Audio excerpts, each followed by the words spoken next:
Hello，大家好，我是车轮。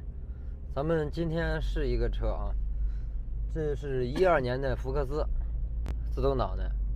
现在啥情况？车主反映两个问题，一个是底盘异响啊，现在咱们在试车；另外一个就是抖动。这个车呢，抖动它并不是说发动机抖啊，是因为这车现在是9万公里，发动机机脚不太好了。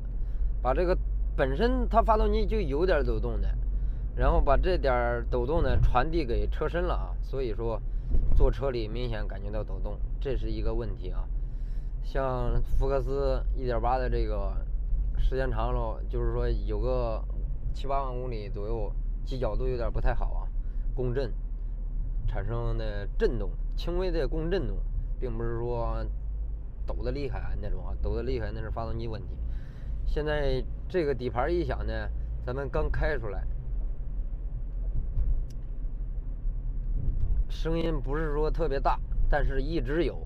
这个节奏呢，就是过平路也会有，你稍微带点方向，转弯的时候呢也会有，但是声音听着也不是说特别明显。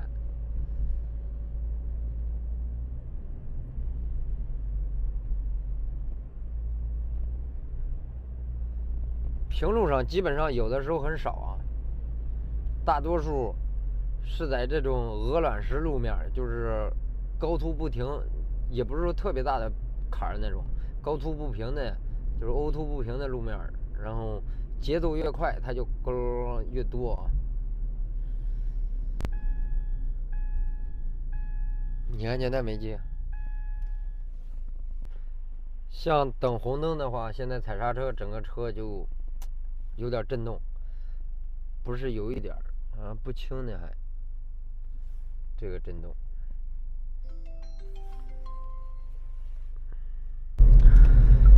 这个声音你带点方向，现在咱们到转盘这儿转这个转盘，它就比较明显。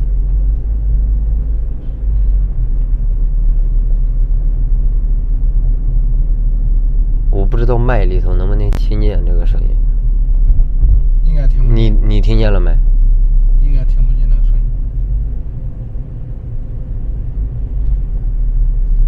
啊，你听见了吧？听到了。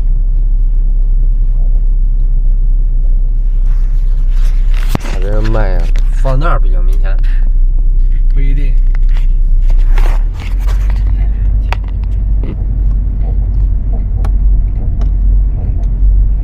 咯吱咯吱，它一是咯吱咯吱，然后呢，这个声音首先它咯吱咯吱呢，就容易让你判断错误了，判断是减震，因为这个车主在别的地方别人给他说的是减震，我感觉像减震，但也不像，就像咱们现在这样直路开着很少有，现在咱们来这段啊。不能说它是封闭路段，但是没车啊，一天过不了几个车，整个马路上没什么车。咱们去摇这个方向盘，整个车身让它这样错的话，它也会响。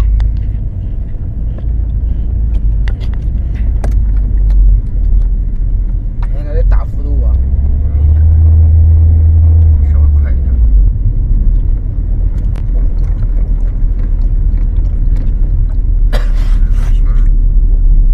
拿着。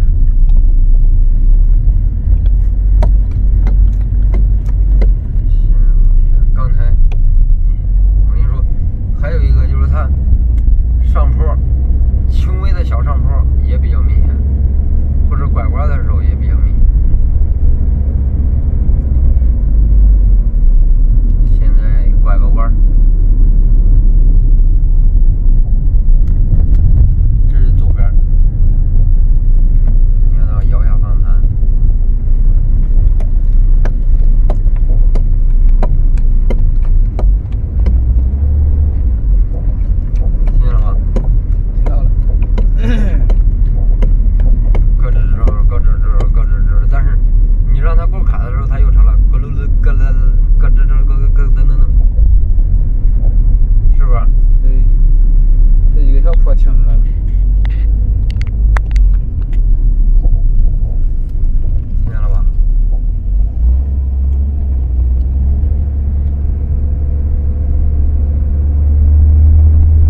我爬，你爬呗。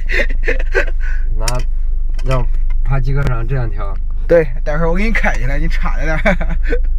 把这个怼那个顶角上啊。对，然后你趴在上面，到时候我开个80码，在这绕一圈。那你是准备给我送坑里？不至于。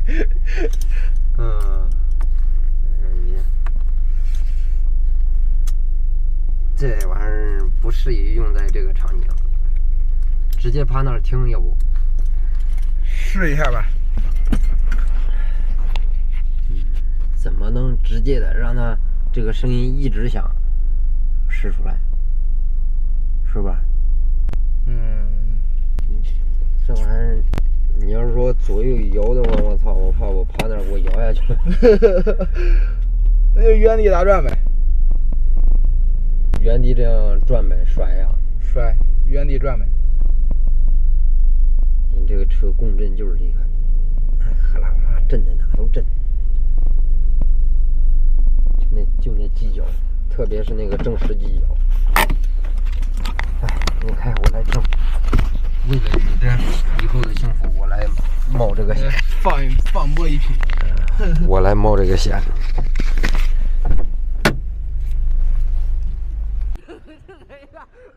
哈哈，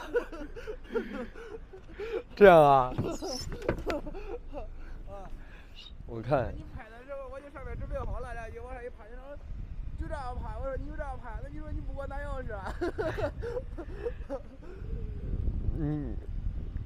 不给你拿啥？不给你拿钥匙开机盖啊？我看。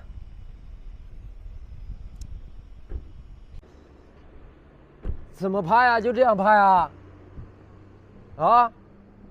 你不趴机盖上吗？拿钥匙啊！拿钥匙把机盖打开。我觉得他这个车有点操心，那机盖的机舱短呢。也是。再给我干地上，我操！一下子你在刹不住车给我撵了。也不能这么趴，被别人看到了怎么讲？妈一会儿本来走着，咱俩走着来的，你把我拉回去了，可就。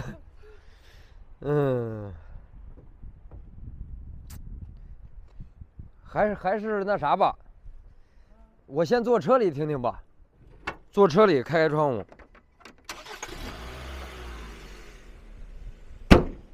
我先坐车里听一下，啊。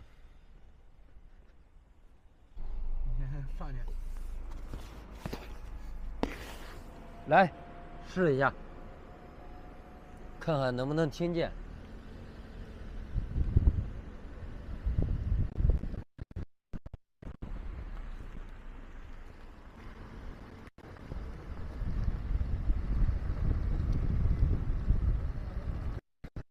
听见了？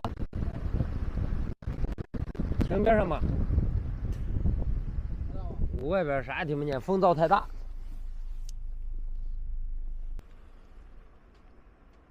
你下车，你这样晃一下，看能不能听出来。你要不要再爬上听听呢？不爬了，不爬了。他这个车太短，爬上去，而且你得趴在那个顶角那儿去听它这个平面轴承，看才能确定是不是它。晃一下，看能不能听出来。晃一下，不一定能晃出来了吧？试试。这样晃，啥也听不出来。咱俩使劲。哎，使劲。哎，是这个声音吗？是有点像啊，但是它这个是咯吱咯吱的声音。这边有个铁盖，看不到，晃这边。有那个感觉了啊？有点感觉了。啊，咱俩一起晃，反正。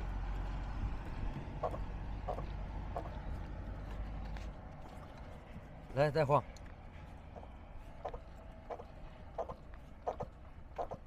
有点像。你晃。我按不动啊。使点劲，再使点劲。来，让我站这个位置，我来晃晃它。来。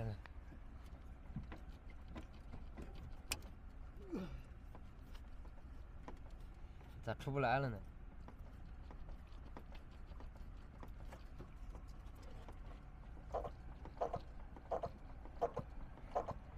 就这值班。你说是减震还是平面轴承？平面轴承。挺着像上面这个顶角这一块吧。对，走回。直接换呀？直接拆。秒啥的？秒不秒？拆开看看就知道了。这意思直接秒杀。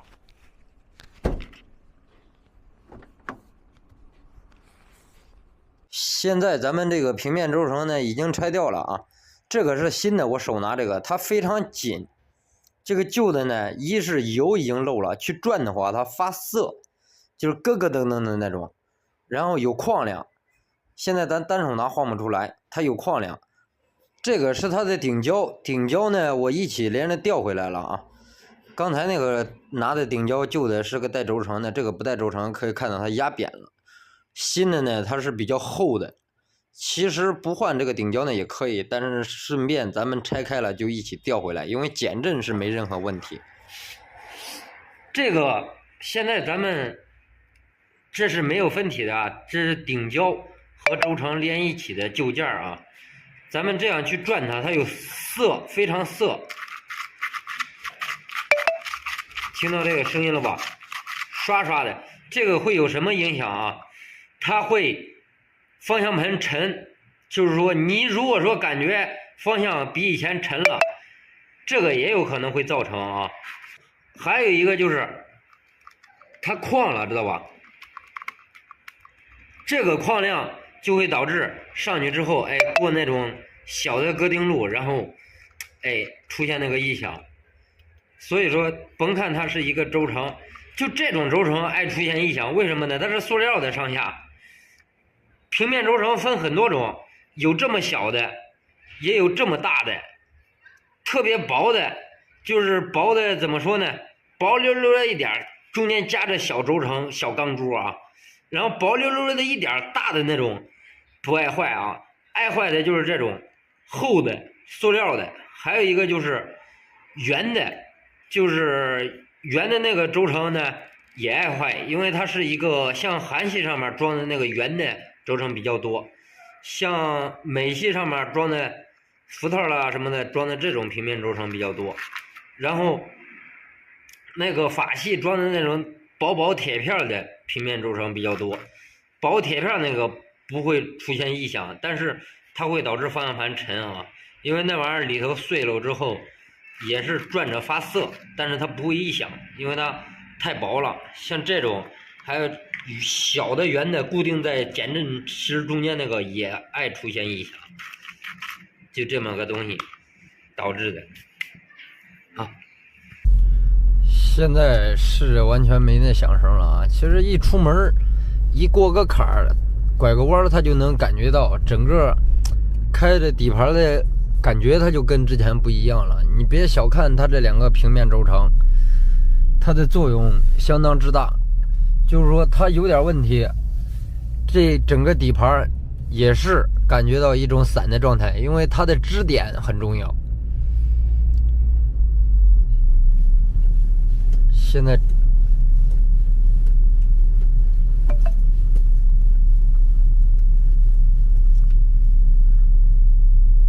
现在去晃去拐弯，它都没有那响声了。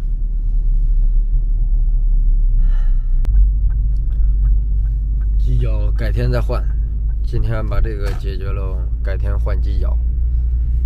现在咱们回去，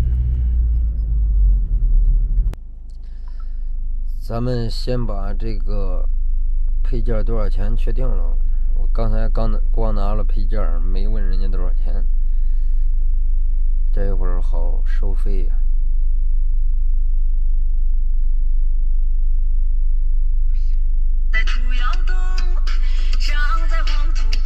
喂，那两个轴承多少钱？加上那个顶胶也用了，跟那个平面轴承也用了。轴承是35，顶胶40嘛。顶胶40，轴承35，也就是75加75。75加75，150，我转给你了。行，好，好。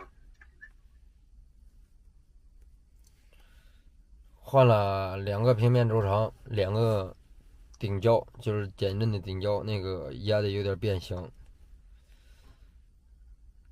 减震是没事儿，减震没有漏油，压力也还可以。啊，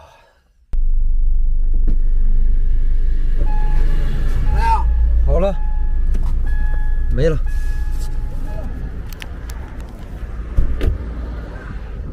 没了我钱没了， ，400块钱一共。我转你微信了。好，我一会儿转微信。行开车。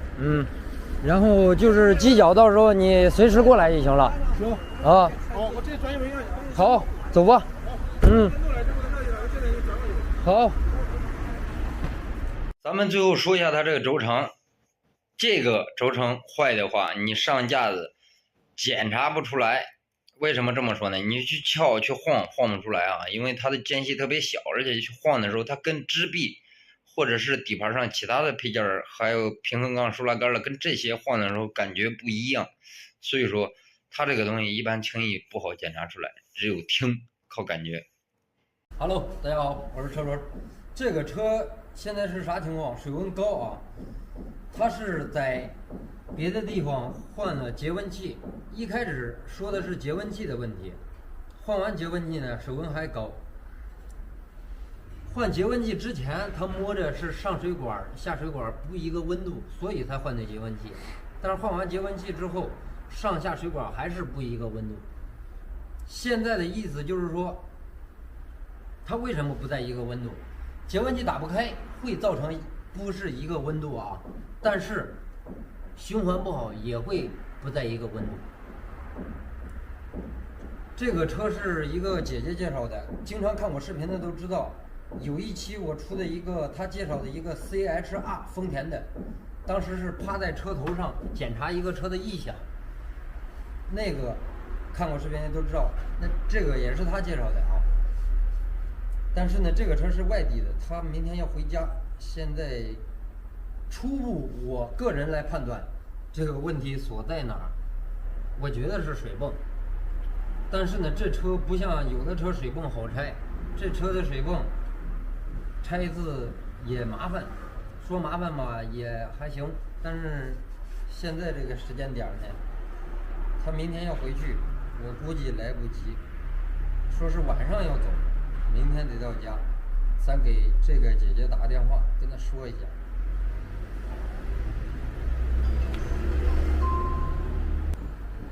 喂姐，哎，咱这车现在我目前检查，我觉得应该是水泵。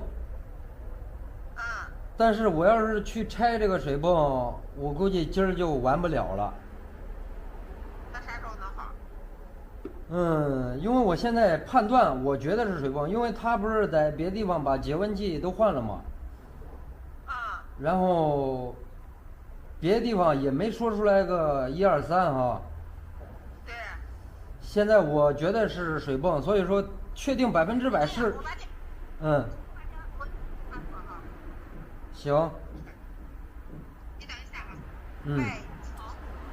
哎姐，那个现在我检查咱这车，我觉得是水泵，但是我要是拆这个水泵，今天有可能就完不了了，得到明天中午或者下午完了。明天中午到下午才可以接受啊？对，才可以完事儿。就是说，现在这个情况呢，我怀疑是水泵，我觉得8、9不离10啊，我不敢说确定100%，但是我给它拆掉以后就确定100%是不是它了，知道吧？所以说我跟你说一声，就是说我一拆的话，有可能就得到明天中午或者下午完事了这个车。对，你现在就是说，我再问一遍啊，你就是高温之前别的地方啥都没动哈？啥的地方都没动。都没动过，就是开着正常开着，突然高温了，然后高温之后你开到修理厂检查，他说是节温器，你就换了个节温器，换了节温器也不好使是吧？对，那你如果说时间上允许的话，那我现在就开始拆了。行吧？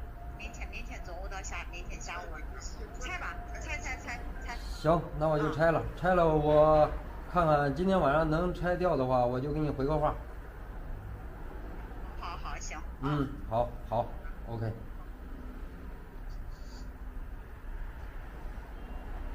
那就拆。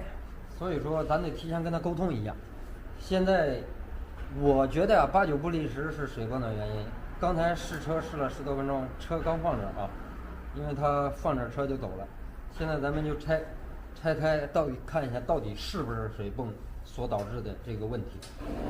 这水泵嘛，咱们马上拆掉啊，最后几条螺丝，因为它这个水泵怎么说呢？说好换嘛也还行，说不好换嘛也还行，说好换也不是特别好换的东西。它是一个链条去带的，但是有个专用工具就不用拆这个正时壳，也不用去拆链条。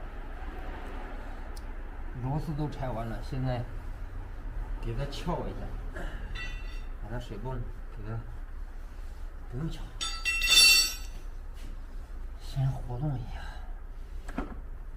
掉了啊！看看是不是水泵问题。这个是水泵轮，然后它上面有个链轮啊，就是齿轮，这是旧的水泵，新的我还没调货呢。现在先看是不是它问题。它扣在正时链壳里边，可以看到这里边全是油，靠链条来带动的，并不是靠皮带。有的车型是靠皮带啊，大多数车型是靠皮带去带动的，有靠正时的，有靠发电机皮带单独去驱动的。这个就是说靠的是正时链条。看一下水泵这里边，这就是这个车所在的问题啊。水泵叶齿磨完了。水泵的齿子可以看到光剩片了，所以它泵不起水，所以说会产生一个上下水管温度也不一样。这个可以看到 GM 原厂的水泵，原车的水泵，这个车目前跑了是38万公里，可以想象它磨损的一个程度。可以看到这块卷起来的那个叶轮呢，它就是薄了，因为这个车换防冻液不及时，导致有一些腐蚀啊，腐蚀这个水泵的叶轮。这个叶轮腐蚀了以后，越来越削薄。本来它是应该立齿的啊，就是说立齿的，然后才能泵起来水，结果削薄成纸片的形状了。现在就光剩这个一个纸片去循环，所以说导致上下水管温度不同。你误判以为是节温器打不开，换了节温器还是不好使，就是因为水泵循环不好。当你把节温器拆了，它水温能保持不高，但是风扇会一直转。为什么风扇会一直转？因为你的水泵水循环不好，所以风扇就检测到你想高温，但是必须得一直给它散热。跑起来还好点，因为你一跑起来油门大点，这个水泵还能起那么点作用，但是它完全起不到一个更好的作用。你听懂了没？听懂了。你这录到了没有？录到了。你听懂了没？听懂了。你了解它的原理了没有？了解了，它这个。所以说再判断，你都有所根据，这都是经验，知道没有？你看里边磨成啥了？光剩一些片了。这种情况多。对。38万公里。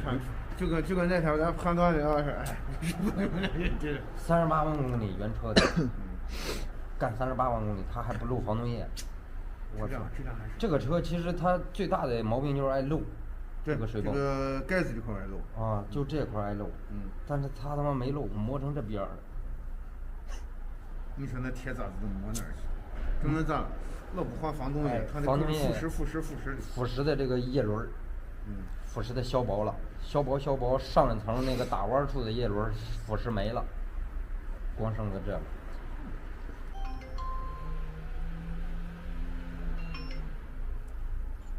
慧姐，哎，他这个车已经拆开了，问题已经找到了，就是我说的这种情况，水泵坏了。水泵是怎么坏的？我已经把这个拍了个视频发给你了，你一会儿可以看一下。咱这个就是连房东业，连工费，连这个水泵总成，因为它这个一换就是一个总成，完事儿一共下来是800块钱。啊，行，你给修。连房东业，连工费，连这个水泵。你就给优惠了，那都是我自己人，都是加我哥。我知道姐。因为这个车有问题了，然后昨天我们去看车去了，那个说他关键是这样，他急着要走，那要有事儿的。对，我明白姐，你放心，你给兄弟也介绍不少活了。人也不少的，你都给优惠的啊。对，你放心。啊。完了，那个你给我发的，我看还有2个问题，就是大灯什么的，我等先把这个水泵装好了，然后那个我再看，好吧？行，你今天务必给他修好，他明天早上一早他必须得走，他那边也有事儿的，电话催个不停的。行，我今天给他修好。你赶快下午给他赶出来，好吧？行，好嘞姐，好。谢好谢了啊。好，我给你微信联系咱，他是什么？你说是水泵，还有什么防冻液，还有什么？水泵、防冻液加工费一起。好。行，我跟他说一声。好嘞姐，好，谢谢啊。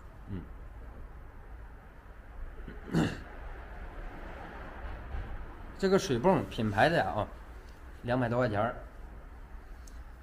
加上防冻液下来，咱们本钱合到300块钱一个。当然这个东西就是拆装麻烦点啊，剩下的都是工费钱，再加上一个节温器底座180块钱，剩下的是工费。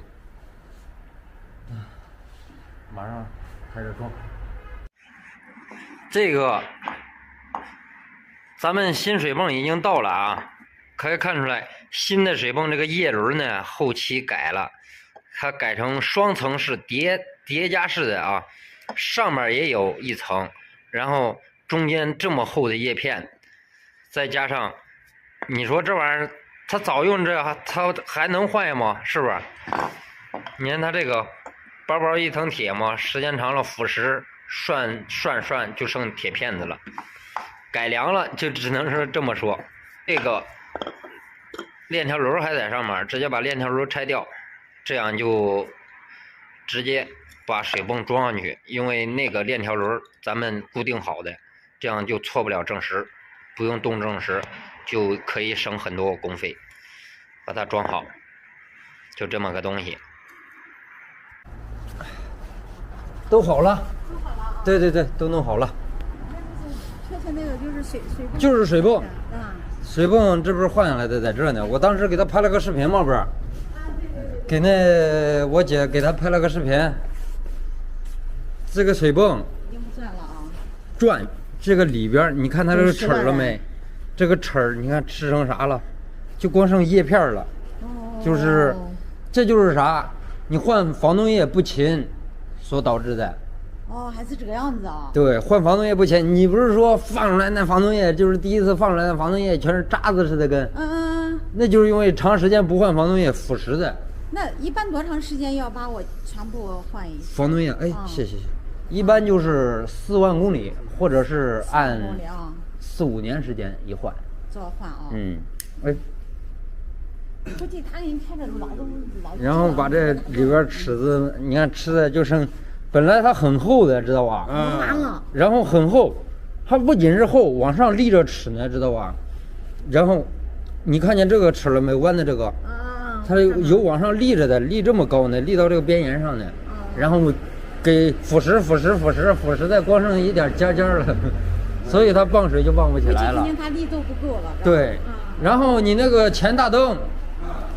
那不是开灯它就远近光一起亮吗？对。这大灯开关坏了，然后换了个大灯开关，后边灯是右后刹车灯不亮，换了个灯泡。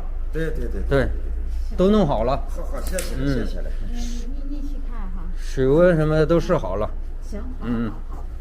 要不我妹妹说，哎呀，你去那边秀秀，手艺好的很。他给我介绍好多客户了。对。好。行，好。来，我把费用给你。